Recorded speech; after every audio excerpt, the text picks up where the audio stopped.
Hello viewers, অনলাইনে income tax return submission একটা নতুন ভিডিওতে আমি আপনাদের সবাইকে স্বাগতম জানাচ্ছি। করবর্ষ ২০২৫-২৬ সালের জন্য অনলাইনে আয়কর রিটার্ন সাবমিশনের সিরিজ অফ ভিডিওর আমাদের আজকের আলোচনার সাবজেক্ট হচ্ছে ভলান্টারি ডিসক্লোজার অফ ইনকাম, অর্থাৎ আয়ের স্বপ্রণোদিত প্রদর্শন। আপনার যদি এরকম কোনো সম্পদ থেকে থাকে যেটা আপনি আসলে ট্যাক্স রিটার্নে আগে দেখান নাই, বা আপনার এমন কোনো আয় ছিল যেটা আসলে আপনি আগে ট্যাক্স রিটার্নে দেখান নাই, সেটা আনডিসক্লোজ অবস্থায় আছে বা সেটা আসলে অপ্রদর্শিতভাবে আছে, সেই অপ্রদর্শিত সম্পত্তিটা কিভাবে আপনি ইনকাম ট্যাক্স রিটার্নে দেখাবেন সেটা আজকে আমরা আলোচনা করার চেষ্টা করব। আমরা বোঝার চেষ্টা করব এরকম অপ্রদর্শিত আয়গুলো কিভাবে বৈধ করতে হবে, অর্থাৎ আপনার এটা যেহেতু অপ্রদর্শিত আছে তাহলে এটা প্রদর্শন কিভাবে করবেন সেটাই আমরা জানার চেষ্টা করব আজকের এই ভিডিওর মাধ্যমে। চলুন শুরু করি।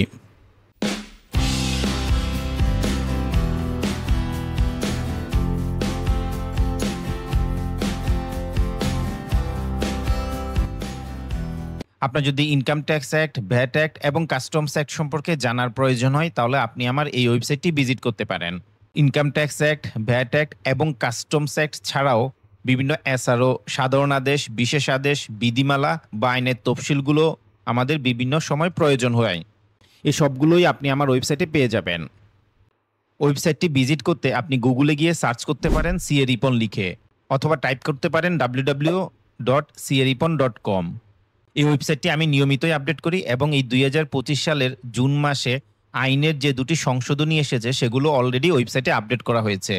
আশা করি আপনার ডে টু ডে কমপ্লায়েন্স বা লার্নিংয়ের ক্ষেত্রে এই ওয়েবসাইটটি কাজে আসবে। সো আজকে যেহেতু আমরা ভলান্টারি ডিসক্লোজার অফ ইনকাম অর্থাৎ আয়ের স্বপ্রণোদিত প্রদর্শন নিয়ে আলোচনা করব, সো আমরা রেগুলারিটি রিটার্নে যাচ্ছি। এই রিটার্নে যাওয়ার পর দেখেন এখানে এই যে ভলান্টারি ডিসক্লোজার অফ ইনকাম, এখান থেকে শুধুমাত্র আমরা এখানেই টিক চিহ্ন দিয়েছি, আর কোথাও আমরা টিক চিহ্ন দিই নাই। আমি কন্টিনিউ দিচ্ছি, কন্টিনিউ দিয়ে এখানে কোনো কিছুই চেঞ্জ করতেছি না। এই রিলেটেড আপনার যদি ইনফরমেশান জানার দরকার আপনি ভিডিওটা দেখতে পারেন, এখানে আমরা ডিটেলস আলোচনা করেছি। আমি কন্টিনিউ দিয়ে নেক্সটে যাচ্ছি। নেক্সটে আসার পরে দেখেন এই যে ভলান্টারি ডিসক্লোজার অফ ইনকাম, এটা আমাদের এখানে ইনকাম ট্যাবের অধীনে শো হচ্ছে। দেখেন যেহেতু আমরা শুধুমাত্র voluntary disclosure of income select করেছি এজন্য এটাই দেখাচ্ছে, অন্য কোনো কিছুই কিন্তু দেখাচ্ছে না। তো এখানে দেখেন আমি যদি বলি হেডস অফ ইনকাম দেওয়া আছে, পার্টিকুলার্স দেওয়া আছে, অ্যাসেসমেন্ট ইয়ার অফ আর্নিং দেওয়া আছে এবং নেট ইনকাম দেওয়া আছে। এখন আপনি যে ইনকামটা আপনার হাইড করা ছিল সেটা একটা খাতের হইতে পারে, একাধিক খাতের হইতে পারে, সেটাই আপনি এখানে ইনক্লুড করবেন। তো এখানে হেডস অফ ইনকাম মানে খাতওয়ারি আসলে আপনাকে ইনক্লুডটা করা লাগবে। এখানে দেখেন 7টা ইনকামের হেড আছে, মানে আমাদের দেশের ইনকাম ট্যাক্স অ্যাক্ট অনুসারে 7টা ইনকামের হেড থাকে না, এই 7টা হেডই এখানে দেওয়া আছে। প্রথমে হচ্ছে ইনকাম ফ্রম এমপ্লয়মেন্ট। আপনার যদি বেতন খাতের কোনো আয় যদি আপনি এর আগে কখনো আনডিসক্লোজ অবস্থায় থাকে, মানে দেখান নাই বলে বা যে কোনো কারণে হোক দেখান নাই, সেক্ষেত্রে আপনি ইনকাম ফ্রম এমপ্লয়মেন্ট সিলেক্ট করতে পারেন। দেন হচ্ছে ফাইন্যান্সিয়াল অ্যাসেট, আপনার কোনো ধরনের ধরেন যে ব্যাংক অ্যাকাউন্ট ছিল যেটা আপনি আগে দেখান নাই, সেটার জন্য আপনি এটা সিলেক্ট করতে পারেন। দেন রেন্টাল ইনকাম, এগ্রিকালচার ইনকাম আছে, বিজনেস বা প্রফেশনাল ইনকাম আছে, ক্যাপিটাল গেইন আছে এবং ইনকাম ফ্রম আদার সোর্স আছে। অর্থাৎ এই 7টা ক্যাটাগরি দেওয়া আছে। এখান থেকে যেটা আপনার জন্য অ্যাপ্লিকেবল হয়, যে ধরনের ইনকাম আসলে আপনি দেখান নাই, সেটাই আপনাকে কি করতে হবে, সিলেক্ট করতে হবে। ধরেন যে আমি income from financial asset select করতেছি, কেন কেউ একজন একটা ব্যাংক অ্যাকাউন্ট দেখায় নাই, সো এই ব্যাংক অ্যাকাউন্টটা উনি এখন দেখাইতে চাচ্ছে, মানে ব্যাংক অ্যাকাউন্টের যে ব্যালেন্সটা আছে ওই ব্যালেন্সটা উনি দেখাবে এখন। তাহলে এই যে পার্টিকুলার্সের মধ্যে আসলে ডিটেলসটা লেখা লাগবে। আপনি ধরেন যে পার্টিকুলার্স বলতে কি বুঝাচ্ছে আপনি বুঝতেছেন না, তাহলে এই যে কোশ্চেন মার্কটাতে আপনি জাস্ট কার্সরটা ধরবেন, দেখাচ্ছে যে brief description of source of income, that is name of business, profession, nature of agriculture, etcetera আপনি দিতে পারেন, মানে আপনি এই সোর্সটা দিতে পারেন। তো আমি এখানে দিলাম যে ব্যাংক অ্যাকাউন্ট নাম্বার দিয়ে দিলাম, যে ব্যাংক অ্যাকাউন্টটা আসলে আগে শো করানো হয় না, যে আমি ব্যাংক অ্যাকাউন্ট দিয়ে এখানে ব্যাকেটে নাম্বারটা দিলাম, ব্যাংকের নামও দিয়ে বলতেছি এটা আমি প্রিভিয়াসলি শো করি নাই, তো এটাই আমরা দিচ্ছি, এটা ইনফরমেশন হিসেবে আসলে দেয়া। দেন অ্যাসেসমেন্ট ইয়ার, মানে আপনি কোন অ্যাসেসমেন্ট ইয়ারের আসলে আর্নিংটা এখানে দেখাইতে চাচ্ছেন, সো অ্যাসেসমেন্ট ইয়ারটা আপনাকে দিতে হবে। দেখেন অ্যাসেসমেন্ট ইয়ারটা দিতে হবে ইয়ার হাইপেন দিয়ে আবার ইয়ার, তো আমি ধরেন যে দিলাম 2020 এবং 2021-এর, হ্যাঁ 2020-21-এর, এভাবেই আপনাকে দেওয়া লাগবে। সো আপনার যে অ্যাসেসমেন্ট ইয়ারের অর্থাৎ যে কর বর্ষের আয়টা হাইড হয়েছিল ওই কর বর্ষটা আপনার দেওয়া লাগবে। দেন নেট ইনকাম, মানে ওই এখানে কত ইনকাম ছিল আপনার, রাইট। তো আমি ধরেন যে আমি দিলাম হচ্ছে আমার 2 লাখ টাকার মতো ইনকাম ছিল, হ্যাঁ এই 2 লাখ টাকা আমি দিলাম, তাহলে এই 2 লাখ টাকা এখন কি হয়ে যাবে, আমার ইনকামে যোগ হয়ে যাবে। এখন দেখেন এটা ড্রাফটে যদি আমি সেভ ড্রাফট দিই তাহলে দেখেন এখানে সেভ ড্রাফট নিচ্ছে না, কারণ কি এখানে আমাকে একটা ডিক্লারেশন দেওয়া লাগবে। দেখেন এখানে আপনাকে এই টিক চিহ্নটাতে, মানে এখানে যে বাটনটা ইনকামটা আছে এখানে টিক চিহ্ন দেওয়া লাগবে, দেন আপনি সেভ ড্রাফট দিতে পারবেন, আদারওয়াইজ সেভ ড্রাফট দিতে পারবেন না। তো এখানে আসলে ডিক্লারেশনে যেটা বলতেছে, আপনি যেখানে মানে আপনি যে এখানে আসলে যে ইনকামটা দিয়েছেন এটা আসলে আপনার লেজিটিমেট সোর্স থেকে আসছে, মানে বৈধ উপায়ে আপনি ডিরাইভ করেছেন বা আপনি আর্ন করেছেন, এবং নট এনি ক্রিমিনাল অ্যাক্টিভিটি, আপনি কোনো ধরনের ক্রিমিনাল অ্যাক্টিভিটি থেকে আসলে আপনার এই ইনকামটা আসে নাই, এই ডিক্লারেশনটা আপনি এখানে দিচ্ছেন। এর বাইরেও যেটা আপনাকে দেয়া লাগতেছে যে আপনি আরেকটা ডিক্লারেশন দিচ্ছেন যে ইনকাম ট্যাক্স অ্যাক্টের 200 মানে সেকশন 200, 311, 312 এবং 313, এই চারটা সেকশন অনুসারে কোনো ধরনের প্রসিডিংস বা কোনো ধরনের কার্যক্রম কিন্তু গ্রহণ করা হয় নাই। কারণ এই সেকশনগুলোর অধীনে যদি কোনো কার্যক্রম গ্রহণ করা হয় সেক্ষেত্রে কিন্তু আসলে এই ভলেন্টারি ডিসক্লোজার অফ ইনকামের বেনিফিটটা আপনি নিতে পারবেন না। তো এই জন্যই হচ্ছে এখানে আপনাকে ডিক্লারেশনটা দিতে হবে যে এই ধরনের কোনো প্রসিডিংস আমার আসে নাই।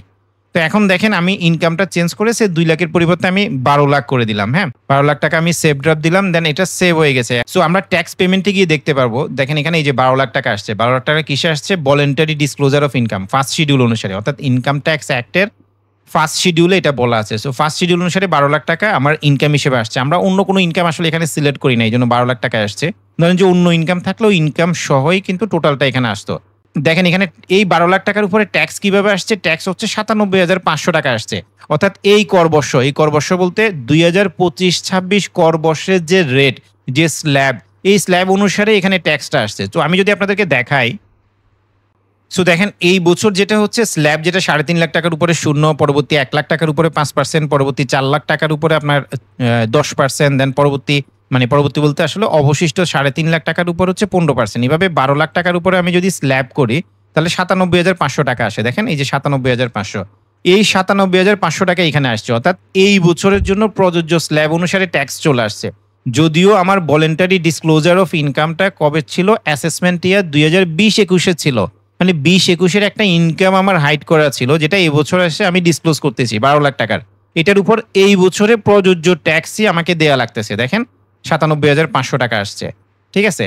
এর পাশাপাশি এটা এই ইনকামটা বৈধ করার জন্য, যেহেতু এটা অপ্রদর্শিত আছে, অবৈধ আছে, এই ইনকামটা বৈধ করার জন্য আমাদেরকে একটা পেনাল্টি দেওয়া লাগবে। আপনি যদি এই জায়গাটাতে দেখেন, এই যে পেনাল্টি আন্ডার ফার্স্ট শিডিউলে 10% পেনাল্টি আমাদেরকে দেয়া লাগতেছে। তাহলে অনেকের কোশ্চেন থাকে যে আমার ইনকামটা দেখানো নাই, আমি এখন ইনকামটা দেখাইতে চাচ্ছি, এক্ষেত্রে আমাকে কি করতে হবে? যেহেতু আসলে আপনার ইনকাম ছিল আগে, এটা দেখান নাই মানে ট্যাক্স দেন নাই, এই জন্য এই বছরের আনুপাতিক হারে বা এই বছরের নিয়ম অনুসারে এই বছরের জন্য প্রযোজ্য আপনাকে ট্যাক্স দিয়ে দিতে হবে, যেটা আমাদের কেসে কত আসছে?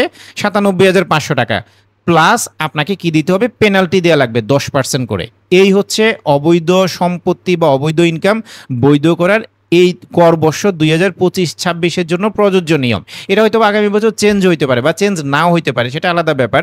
বাট কর বর্ষ 2025-26 জন্য বর্তমান নিয়ম হচ্ছে, আপনি যদি কোনো ধরনের ইনকাম যেটা হাইড করা ছিল সেটা যদি আপনি কি করতে চান, আপনি যদি বৈধ করতে চান, সেক্ষেত্রে এই বছরের জন্য প্রযোজ্য হারে ট্যাক্স দিতে হবে, প্লাস ইন্টারেস্ট দিতে হবে 10% করে। এখন দেখেন আপনার কোশ্চেন থাকতে পারে, অন্য ইনকামও থাকতে পারে। হ্যাঁ, ধরেন যে সাপোজ আপনার একটা কি ছিল, আপনার একটা ক্যাপিটাল গেইন, মানে আপনি একটা জমি দেখান নাই, জমি পারচেস করেছেন দেখান নাই, ঠিক আছে। সো আপনি এটাও দিতে পারেন যে পারচেজ অফ ল্যান্ড, যেটা আপনি ল্যান্ডের ডিটেলস দিয়ে দিতে পারেন, ল্যান্ডের দাগ নাম্বার দিতে পারেন, খতিয়ান নাম্বার দিতে পারেন, যে ঠিক আছে, বা মোজা নাম্বার দিতে পারেন যে এই জায়গায় দেখানো হয় নাই, এরকম করে আপনি দিবেন। অর্থাৎ এখানে যেটা আপনার জন্য অ্যাপ্লিকেবল মনে হয় এই ডেটাটা আপনি এখানে ইনপুট করতে পারেন, যাতে অথরিটিকে ডিল করা আপনার জন্য সহজ হয়। দেন সেভ ড্রাফট দিলে অটোমেটিক্যালি এটা সেভ হয়ে যাবে। আচ্ছা, এখন চলেন আমরা একটু রিটার্ন ভিউতে দেখার চেষ্টা করি যে আসলে রিটার্ন এটা কিভাবে আসে। সো দেখেন রিটার্নের এই যে মোট আয় বিবরণীর এখানে যে এই যে 7টা ইনকামের পরে, মানে অন্যান্য উৎস হইতে আয়, মানে 7টা ইনকাম, যেটা 1 2 3 4 করে 7টা যে ইনকাম আমাদের ইনকাম ট্যাক্স অ্যাক্টে আছে, তারপরে দেখেন আয়ের স্বপ্রণোদিত ঘোষণা এবং প্রথম তফসিল আছে। অর্থাৎ প্রথম তফসিল হিসেবে আয়ের যে স্বপ্রণোদিত প্রদর্শন করা হয়েছে সেটা আসছে। সেটা কত টাকা? 12 লাখ টাকা। এই 12 লাখ টাকায় আসছে, কারণ আমরা 12 লাখ টাকায় দিয়েছি। তাহলে কেউ যদি তার অবৈধ সম্পত্তিকে বৈধ করতে চায় তাহলে এই জায়গাটাতে আসবে। আর ট্যাক্সের ব্যাপারটা তো অ্যাজ ইউজুয়ালি 97,500 টাকা যেভাবে আসে ওইভাবে আসছে। এখানে আসলে কোনো কিছু মানে এরকম স্পেশালাইজ কোনো কিছু নাই। দেখেন আপনি যদি নিচের দিকে আসেন, আনডিসক্লোজ ইনকামের জন্য একটা অ্যানেক্সার টাইপের ডেটা তৈরি হয়েছে, যেখানে হেডস অফ ইনকামটা দেওয়া আছে। যেহেতু আমি লাস্টে ক্যাপিটাল গেইন দিয়ে সেভ করেছি, ক্যাপিটাল গেইন আছে, পার্টিকুলার্স দেওয়া আছে যে পারচেজ অফ ল্যান্ড নট শোন মিস্টেকেনলি, দেন আর্নিং ইয়ার দেওয়া আছে এবং অ্যামাউন্ট দেওয়া আছে। এবং এখানে দেওয়া আছে যে আপনি এই ইনকামের উপরে, মানে এই ইনকামের উপরে আপনি কত টাকা ট্যাক্স দিয়েছেন এবং পেনাল্টি কত টাকা দিয়েছেন এবং আপনি কি ডিক্লারেশনটা দিয়েছেন সেটাও কিন্তু দেয়া আছে। সো এটাই হচ্ছে ভলান্টারি ডিসক্লোজার অফ ইনকাম বা আয়ের স্বপ্রণোদিত প্রদর্শনের ডিটেলস। আমরা চেষ্টা করেছি সংক্ষেপে এটা আলোচনা করার জন্য। তো আপনাদের যদি কোনো কোশ্চেন থাকে আপনি কোশ্চেন করতে পারেন বা আপনি চাইলে এই ফেসবুক গ্রুপে জয়েন করেও কোশ্চেন করতে পারেন। আমরা এটার আনসার দেওয়ার চেষ্টা করব। ধন্যবাদ আপনাদের সবাইকে, ভালো থাকবেন।